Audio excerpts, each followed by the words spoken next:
Heidi, de Joanna Spyri. Parte 2. Heidi hace uso de todo lo aprendido. Capítulo 15. Preparativos de viaje. El amable doctor que, con su autorizada voz, había decidido el regreso de Heidi a sus añoradas montañas, atravesaba la calle ancha en dirección de la casa del señor Sissemann.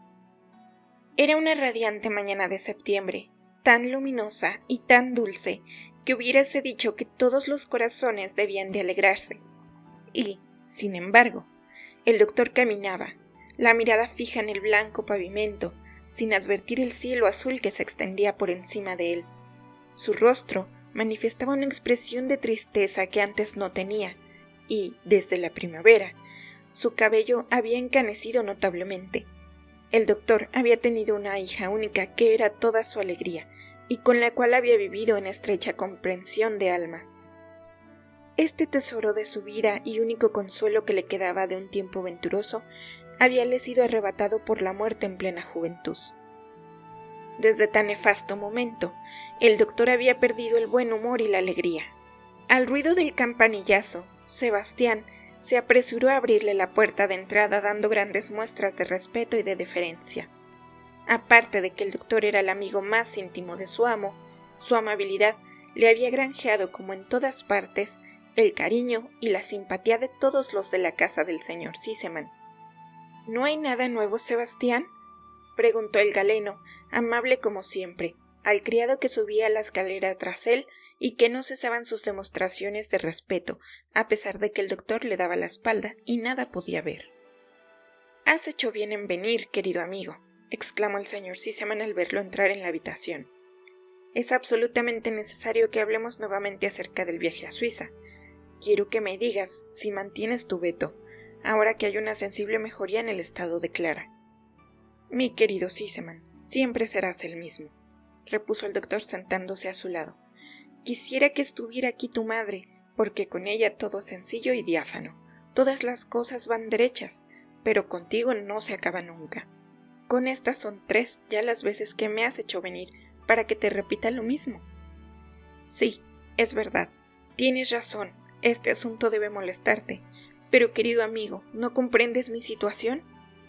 El señor Sissemann puso la mano sobre el hombro del doctor para invocar su simpatía. «Es muy duro para mí negar a mi hija una cosa que yo le había prometido con tanta seguridad, y cuya esperanza ha estado alegrándola día y noche durante los últimos meses. Bien sabes que solamente animada por la idea de su próximo viaje a Suiza y de la esperanza de poder visitar a su amiguita Heidi en la montaña, ha podido resistir Clara la última crisis que tan dolorosa fue. Y ahora quieres que robe de golpe las esperanzas durante tanto tiempo acariciadas a mi pobre hija, que por su estado de salud se ve privada de muchas alegrías. No puedo hacer eso». «Sissemann, es preciso», respondió el doctor con firmeza, y al ver que su amigo permanecía silencioso y abatido, añadió al poco rato: «Recapitulemos una vez más los hechos. Hace años que Clara no ha pasado un verano tan malo como este, y no está en condiciones de emprender un largo viaje sin que nos expongamos a las peores consecuencias. Además, ya estamos en septiembre. Es posible que haga todavía días muy buenos en los Alpes, pero también puede ser que haga frío. Los días son ahora cortos, y en cuanto a las noches, es imposible pensar en que Clara las pase arriba en las montañas. No hay ni que soñarlo. No le quedaría, por lo tanto, más de un tiempo muy breve, porque desde Ragaz a la cabaña del abuelo de Heidi debe de haber algunas horas de camino, máxime cuando hay que subir a la niña en brazos. En resumen, Sissemann, el viaje no es practicable ahora, pero si quieres iré contigo para que entre los dos convenzamos a Clara que es una niña muy razonable. Además, yo le hablaré de mi proyecto, que consiste en que no vaya a Ragaz hasta el mes de mayo próximo. Allí la someteremos a una larga cura de baños hasta que el tiempo sea absolutamente bueno y sepamos que arriba en la montaña hace mucho sol. Entonces podrá ser llevada de cuando en cuando a la cabaña de Heidi y, fortalecida por la cura de baños, gozará mucho mejor que ahora de las excursiones a la montaña. No has de perder de vista, Sissemann, que si queremos conservar la esperanza de la mejoría del estado de tu hija, es preciso observar la mayor prudencia y los cuidados más minuciosos». El señor Sissemann, que había escuchado a su amigo en silencio y con un gesto triste de resignación, levantó de pronto la cabeza y exclamó: «Dime por lo menos, y con absoluta sinceridad, ¿conservas tú realmente alguna esperanza en un cambio de su estado?». El doctor alzó los hombros. «Poca», respondió en voz baja. «Pero, querido amigo, fíjate un poco en mi caso y compáralo con el tuyo. ¿No tienes tú una hija que te quiere, que lamenta tu ausencia y que se alegra cuando regresas? Tú, cuando entras en tu casa, nunca la encuentras vacía y nunca tienes que sentarte solo a la mesa. Y tu hija también tiene motivos para ser feliz. Es verdad que está privada de muchas cosas que las disfrutan las otras niñas, pero ¿en cuántos sentidos goza de privilegios que otras no tienen? No, Sissemann, ninguno de los dos podéis quejaros porque os hacéis compañía y habéis de consideraros dichosos. Acuérdate de mi casa solitaria». El señor Sissemann habíase levantado y paseábase por la estancia a grandes pasos, costumbre inveterada en él cuando se hallaba muy preocupado. De pronto se detuvo frente a su amigo y dándole una palmada en el hombro le dijo: «Doctor, tengo una idea. Me duele verte así. No eres ya el mismo de antes. Es preciso que te distraigas un poco. ¿Sabes cómo? Serás tú quien irá a Suiza y hará de nuestra parte una visita a la pequeña Heidi en las montañas». La proposición cogió por sorpresa al doctor, pero a pesar de sus protestas, su amigo no lo dejó hablar, sino que, haciéndolo por un brazo, lo llevó a la habitación de su hija. La aparición del doctor constituía para la enferma un motivo de alegría, porque la había tratado siempre con mucho afecto y sabía contarle cada vez una cosa divertida y alegre. Ahora había cambiado, pero Clara comprendía el porqué de su tristeza y hubiera querido poder devolverle su antigua alegría. En el momento que el doctor entró acompañado de su amigo, la niña le tendió las manos y le obligó a sentarse a su lado. El señor Sissemann acercó una butaca y, tomando las manos de Clara entre las suyas, empezó a hablarle del viaje a Suiza, diciendo cuánto le hubiera gustado que se realizara. Pasó rápidamente por encima del punto principal, el de la imposibilidad de emprender un viaje en aquel momento, porque temía un poco las lágrimas de su hija. Apresuróse, por el contrario, a explicar detalladamente las ventajas de la nueva idea que se le había ocurrido, haciéndole ver a Clara la gran alegría que el viaje causaría a su buen amigo el doctor. Las lágrimas habíanse asomado en efecto a los ojos azules de la niña. Sabía que a su padre no le gustaba verla llorar, pero era difícil contenerse al ver que todo se había terminado, que ya no haría el viaje en que había pensado todo el verano y cuya próxima realización había sido la única alegría de su vida solitaria y triste. Sin embargo, Clara no tenía por costumbre enojarse con su padre. Sabía muy bien que solo le negaba aquello que podría perjudicarla. Trató, pues, de reprimir las lágrimas y de conformarse con la única esperanza que le quedaba. Cogió la mano de su amigo el doctor y, acariciándosela, le dijo muy animada: «Sí, sí, querido doctor, vaya usted a ver a Heidi y vuelva pronto para contarme cómo está y qué hace allá arriba en la montaña. ¿Qué hace su abuelo y Pedro y las cabras? Los conozco a todos tan bien. Además, usted le llevará el paquete que quiero enviar a Heidi, ya se lo pondré para ella y también para la abuelita de Pedro. Oh, querido amigo, vaya usted, se lo ruego, y le prometo en cambio tomar tanto aceite de hígado de bacalao como usted quiera». No es posible saber si este último argumento decidió el asunto, pero es de creerlo, porque el doctor dijo sonriendo: «Entonces será necesario que vaya, querida Clara, y así tú te harás fuerte y gruesa como tu papá, y ya queremos. Dime, ¿cuándo he de emprender el viaje? ¿Lo has decidido también?». «Lo mejor será que salga usted mañana muy temprano», respondió Clara. «Sí, Clara tiene razón», intervino el padre de la niña. «Aún brilla el sol, todavía está azul, no hay pues un minuto que perder. Sería una lástima restar un solo día del tiempo que tú podrías pasar en los Alpes, antes de que cambie el tiempo». El doctor no pudo menos que echarse a reír. Mas, cuando se levantó para irse, Clara lo retuvo. Quería confiarle aún un sinfín de recados para Heidi y encargarle que se fijara en los Alpes y en todo, para que a su regreso pudiera darle un detallado relato de sus impresiones. En cuanto al paquete para Heidi, más tarde se lo enviaría a su casa, porque era preciso que la señorita Rottenmeier la ayudara a etiquetarlo todo, y en aquel momento la dama había salido para una de sus expediciones a la ciudad, de las que no solía regresar tan pronto. El doctor prometió cumplir todos los encargos con la mayor exactitud y ponerse en camino, si no al día siguiente a primera hora, sí por lo menos durante el curso del día. Y prometió también dar a la niña exacta cuenta de su viaje y de todo lo que hubiera visto. Los domésticos tienen frecuentemente un don muy particular para enterarse de lo que pasa en casa de sus amos, mucho tiempo antes de que éstos les digan una palabra. Sebastián y Tinette debían de tener este don en un grado muy elevado, porque en el momento en que el doctor acompañado de Sebastián bajaba de la escalera, Tinette entró en la estancia de Clara acudiendo a su llamada. «Vaya usted a llenar esta cajita de aquellos pasteles y dulces como los que hemos tomado por la tarde a la hora del café, Tinette», dijo Clara señalando una caja que desde hacía tiempo tenía preparada para ello. Tinette cogió el objeto por un canto y lo balanceaba entre 2 dedos con aire desdeñoso. Llegada a la puerta, se permitió una observación impertinente. «Como si valiera la pena», dijo. En cuanto a Sebastián, después de abrir la puerta de la calle con su acostumbrada cortesía, dijo inclinándose: «Si el doctor quisiera tener la bondad de dar también a la pequeña señorita recuerdos de Sebastián». «¡Ah, caramba!», respondió el doctor afablemente. «De modo que, Sebastián, ¿usted ya sabe que voy a hacer un viaje?». Sebastián tuvo un ligero exceso de tos. Yo mismo no sé bien. Sí, ahora recuerdo. Acabo de pasar casualmente por el comedor y he oído pronunciar el nombre de la señorita, y como son las cosas, de un pensamiento viene otro y de este modo». «Bien, bien, Sebastián», interrumpió el doctor sonriendo. «Y cuantos más pensamientos se tienen, más se sabe, ya lo sé.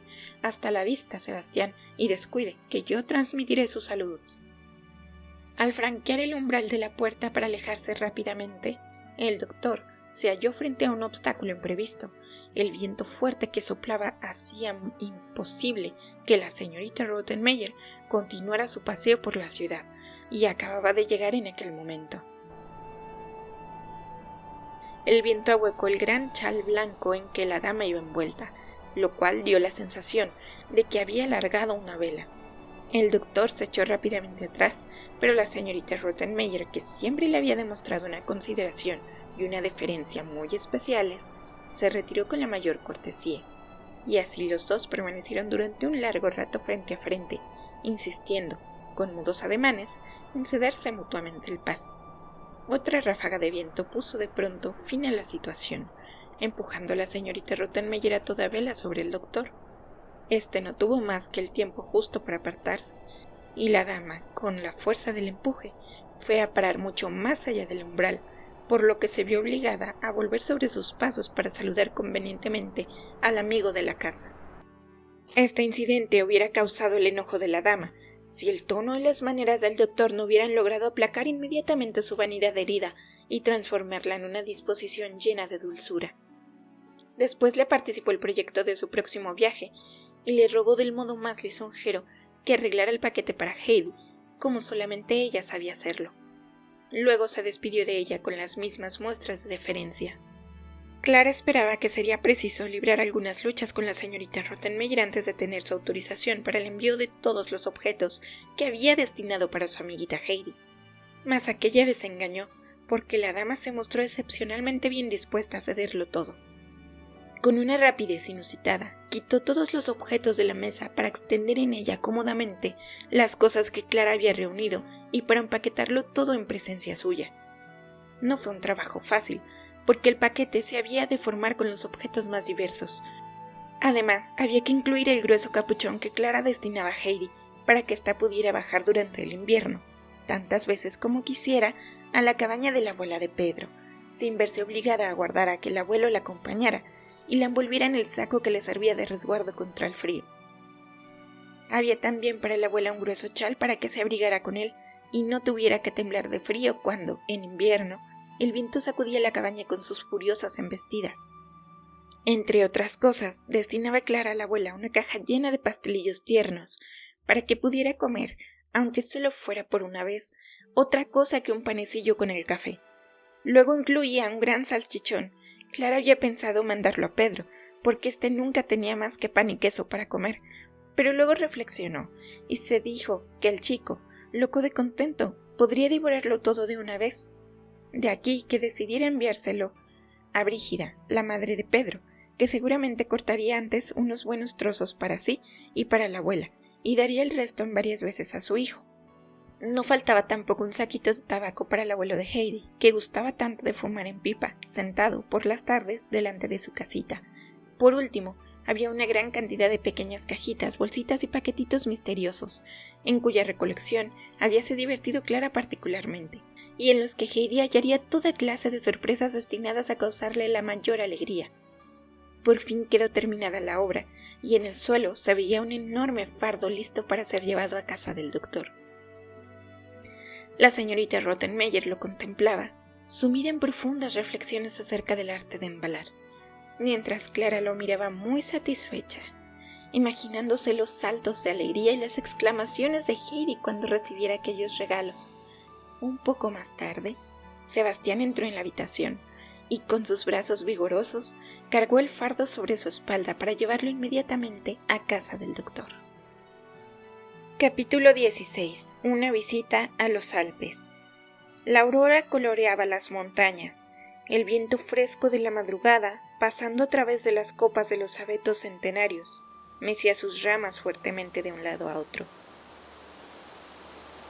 Heidi abrió los ojos. Aquel rumor la había despertado.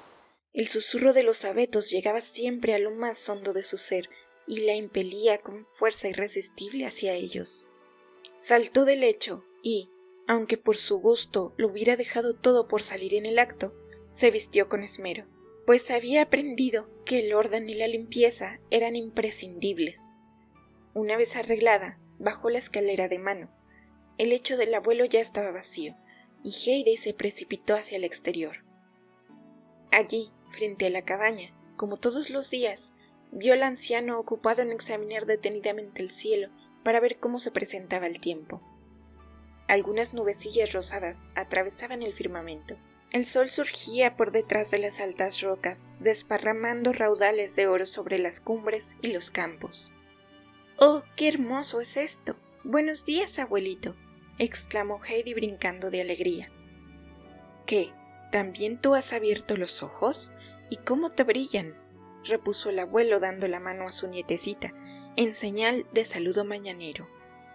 Heidi fue corriendo hacia los abetos y se puso a saltar alegremente debajo de las inquietas ramas, dando gritos de alegría a cada nueva ráfaga, a cada nuevo aullido del viento. Mientras el abuelo había ido al establo y lo abrió para que saliesen Diana y Blanquita, sus 2 cabras, se puso a asearlas debidamente, para que estuviesen preparadas a subir, como todos los días, a los pasturajes, y las llevó después a la puerta de la cabaña. Al ver a sus 2 amigas, Heidi acudió corriendo y abrazándolas por el cuello les dio los buenos días. Las cabritas respondieron con alegres balidos.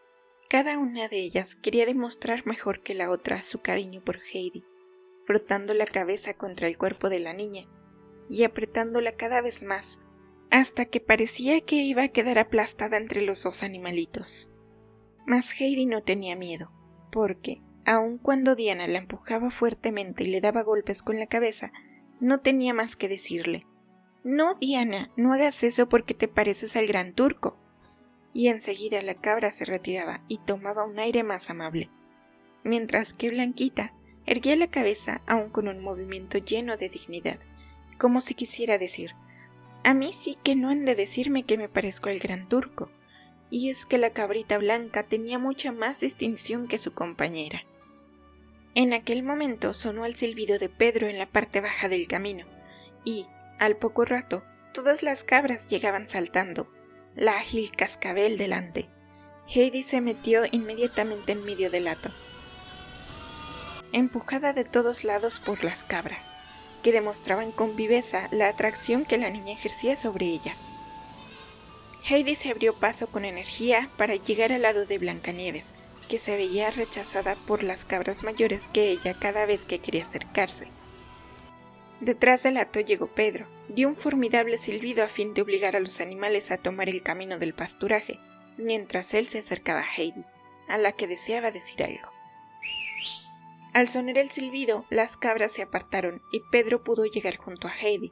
Colocándose delante de la niña, dijo en tono de reproche: «¿Podrías comenzar de nuevo a subir conmigo ahí arriba?» «No, Pedro, es imposible», respondió Heidi. «Pueden llegar de un momento a otro de Frankfurt y es preciso que me quede en casa». «Hace mucho tiempo que estás diciendo lo mismo», gruñó Pedro. «Naturalmente, porque siempre sucede igual hasta que lleguen.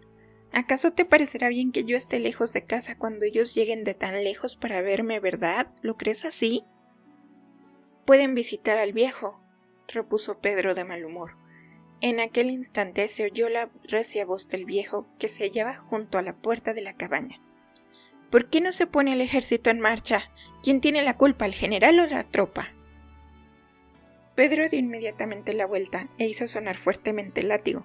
Las cabras que conocían aquella señal se pusieron en marcha y, seguidas de Pedro, galoparon en dirección a los campos de pastos.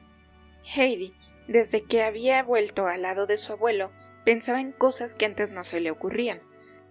Así hacíase ella misma la cama, no sin que le costara gran trabajo arreglar con sus manecitas las mantas e igualar el heno.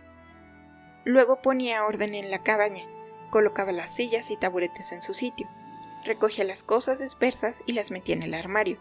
Después tomaba un trapo y frotaba la mesa hasta que quedaba muy pulida.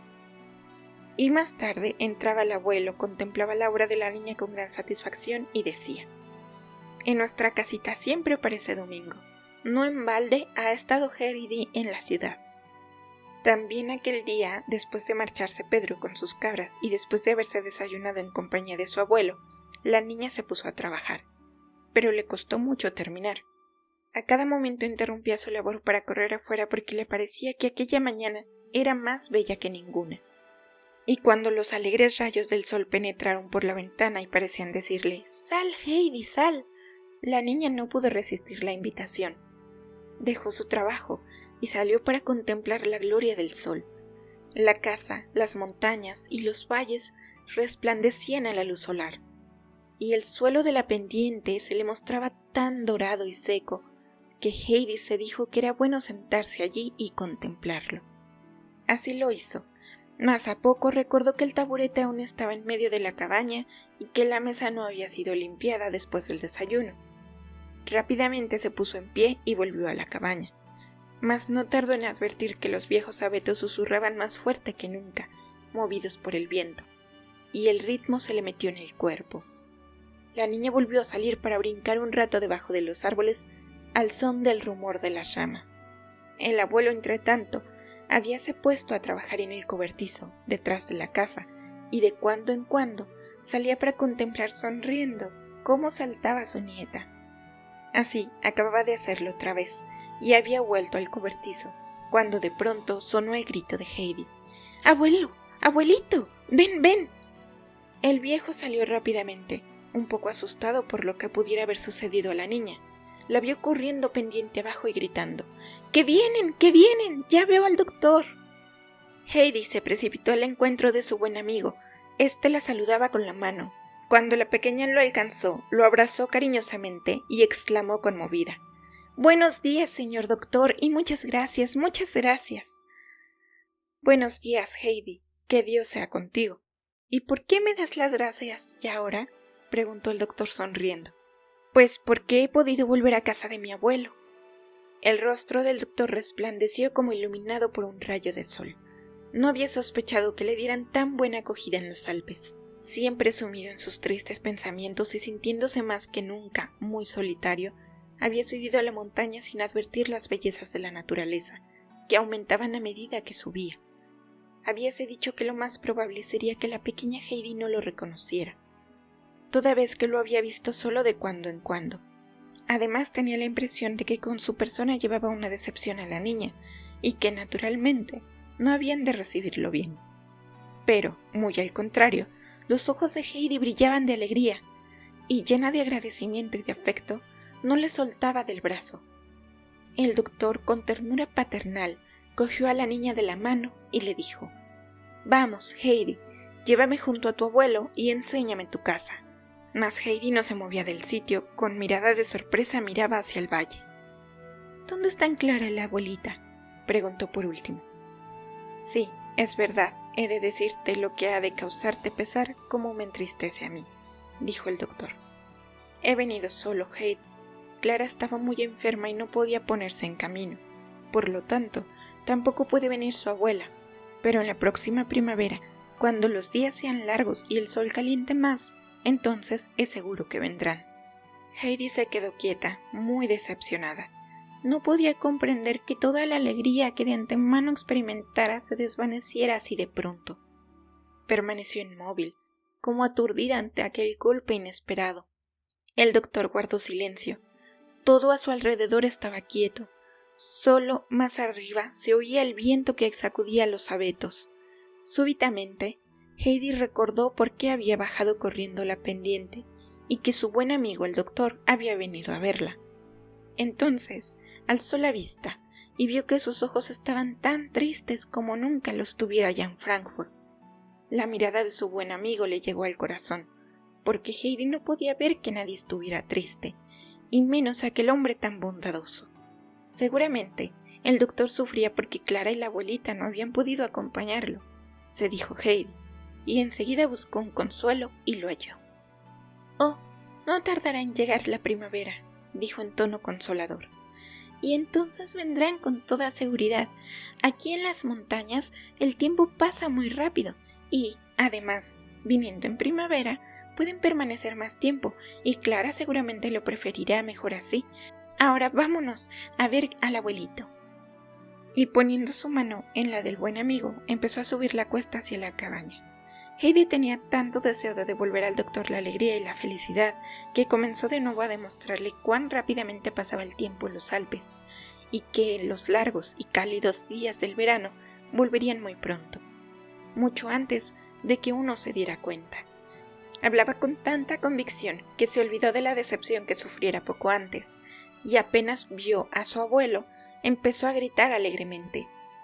Todavía no han venido, pero el tiempo pasará rápidamente y entonces vendrán. El doctor no era para el abuelo un desconocido, pues la niña había hablado de él muchas veces. El viejo tendió pues la mano al recién llegado y lo saludó con gran cordialidad. Luego los dos hombres se sentaron en el banco delante de la casa, dejando un pequeño lugar para Heidi, a la que el doctor hizo señas para que se sentara a su lado. Contó a los dos cómo el señor Sissemann lo había animado para hacer el viaje, y cómo él mismo había encontrado que la excursión le podría sentar muy bien, porque desde hacía algún tiempo su salud no era muy buena. Luego, volviéndose a Heidi, le dijo al oído que pronto vería llegar una cosa que había venido con él desde Frankfurt, y que le causaría seguramente mucha más alegría que el viejo doctor. Heidi se mostró muy intrigada, y hubiera querido saber enseguida de qué se trataba.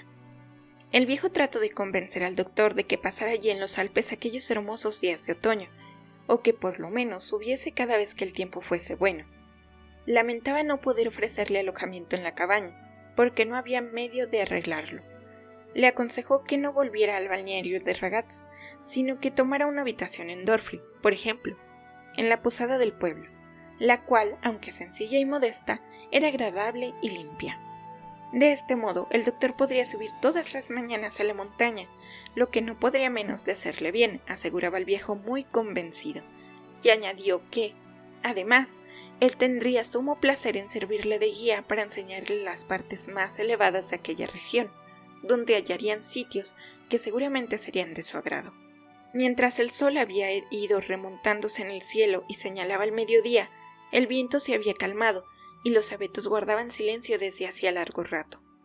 El aire, que era delicioso y suave aún, a pesar de la altura en que se hallaba la cabaña, llevaba una agradable frescura hacia el banco soleado. El viejo se levantó al fin y entró un momento en la cabaña, de la cual salió con la mesa que colocó delante del banco. Ahora, Heidi, ve a buscar lo que hace falta para comer, dijo. El señor doctor habrá de contentarse con lo que podamos ofrecerle, y si nuestra cocina es sencilla, el comedor, por lo menos, es una cosa que se puede ver. Soy de la misma opinión, repuso el doctor mirando hacia el valle inundado de sol, y acepto gustoso la invitación. Aquí arriba la comida ha de saber muy bien. Heidi iba y venía ágil como una ardilla, y llevó todo lo que encontraba en el armario, porque para ella era una gran alegría poder ofrecer hospitalidad al doctor. El abuelo, mientras tanto, preparó la colación y no tardó en salir de la cabaña con la cacerola de leche tan caliente y el queso tostado de color de oro. Luego cortó largas y delgadas lonjas de carne de un color rojo, que él mismo se encargaba de secar al aire. El doctor halló la comida tan excelente que declaró con entusiasmo que en todo el año no había comido tan bien. Sí, es preciso que nuestra Clara venga sin falta. Aquí se puede adquirir nuevas fuerzas, y se come durante una temporada como acabo de comer yo, se pondrá robusta y lozana, como no lo ha estado en su vida. En aquel momento apareció en el sendero del valle un hombre que llevaba un gran fardo. Cuando llegó delante de la cabaña, se detuvo jadeante, dejó caer su carga en tierra y aspiró anhelante el aire fresco de la montaña. «¡Ah! Ya está aquí lo que ha venido conmigo desde Frankfurt», exclamó el doctor, y se levantó para conducir a Heidi cerca del fardo. Comenzó a deshacerlo, y cuando hubo quitado el primer envoltorio, que era el más grueso, dijo: «Ahora, pequeña, te toca a ti continuar la obra. Saca tú misma tus tesoros». Heidi obedeció, y a medida que el fardo se deshacía contemplaba con ojos asombrados el contenido.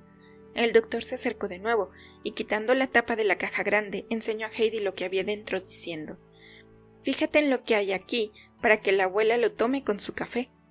Solo entonces recobró la niña el habla y exclamó fuera de sí de alegría: «¡Oh! Ahora la abuelita podrá también comer pasteles».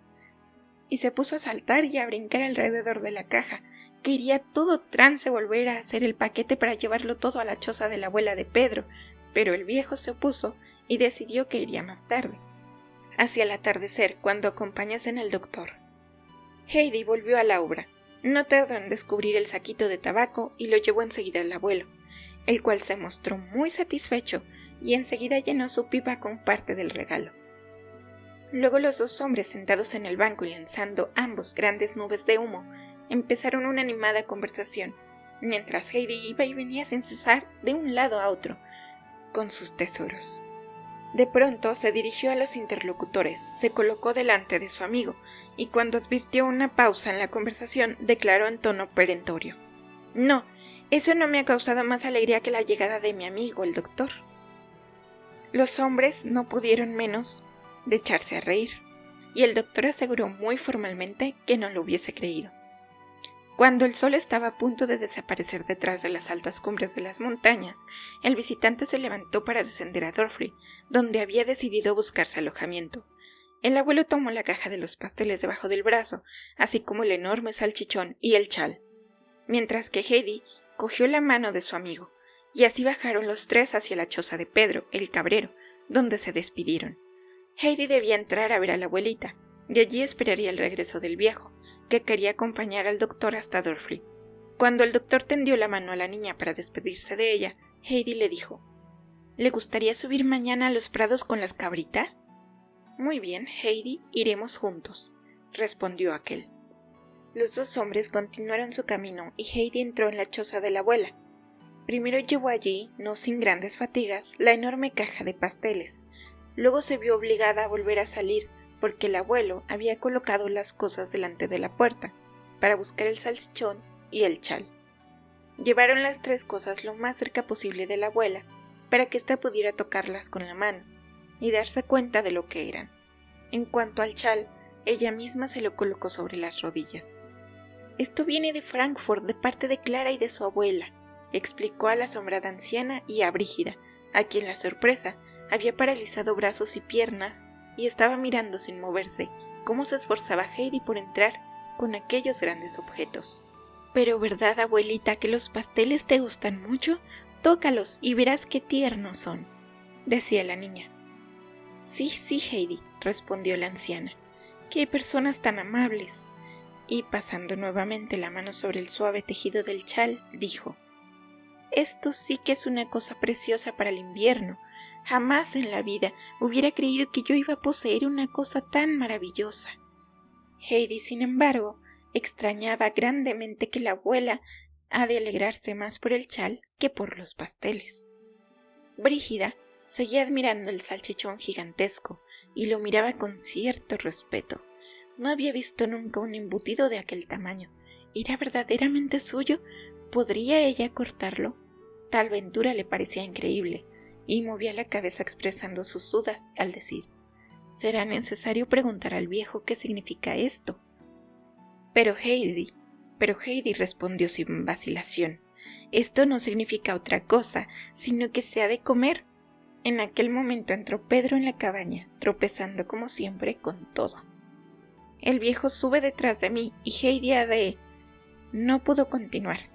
Su mirada había caído sobre la mesa, y a la vista del salchichón se sobrecogió de tal modo que no encontraba palabras que decir. No obstante, Heidi había entendido el mensaje inacabado y se dio prisa en despedirse de la abuela. Sin embargo, el viejo ya no pasaba como antes por delante de la choza sin entrar a saludar a la anciana. A ésta le gustaba oír el paso de aquel, porque siempre le decía algunas frases de consuelo.